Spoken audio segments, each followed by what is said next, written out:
When they say bring all, it means don't exclude anything, but bring all. Bring all the tithe into the storehouse. Remember Ananias and Sapphira, when they sold their property, they did not bring all to Peter. And you know what happened to them? The plague and the disaster that happened to them. That same thing can also happen to you if you are not bringing the full tithe into the storehouse of the Lord. And your own may be in a different form, either accident or anything that will take your life, because you don't have to disobey the word of God. Because God said, bring all the tithe into the storehouse. Now, when you read the book of Malachi chapter 3, verse 8 and 9. Malachi chapter 3, verse 8 and 9. Okay, let us see what is there. It says, will a man rob God? Yet you have robbed me.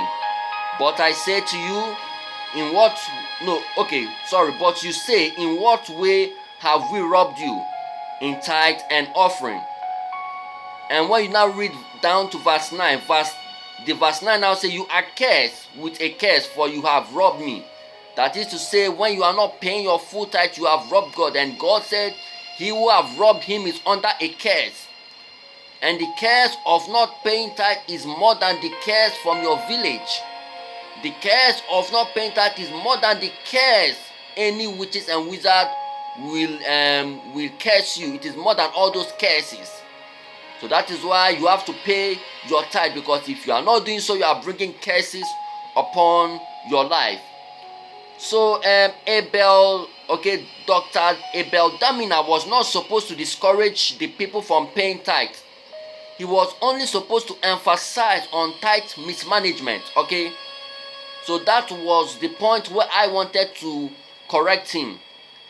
Okay, Abel Damina was not supposed to discourage people from paying tithe, but what he was supposed to do was just to emphasize on tithe mismanagement. Now, when we say tithe mismanagement is the act of using the tithe for unnecessary purpose rather than the initial purpose. Just like, let me take for example, if the citizens are paying tax and the government are not using the tax for what it's supposed to be used for, then it is a bad thing. So also, when the people are paying the tithe and it is not used for what it is intended for, that is when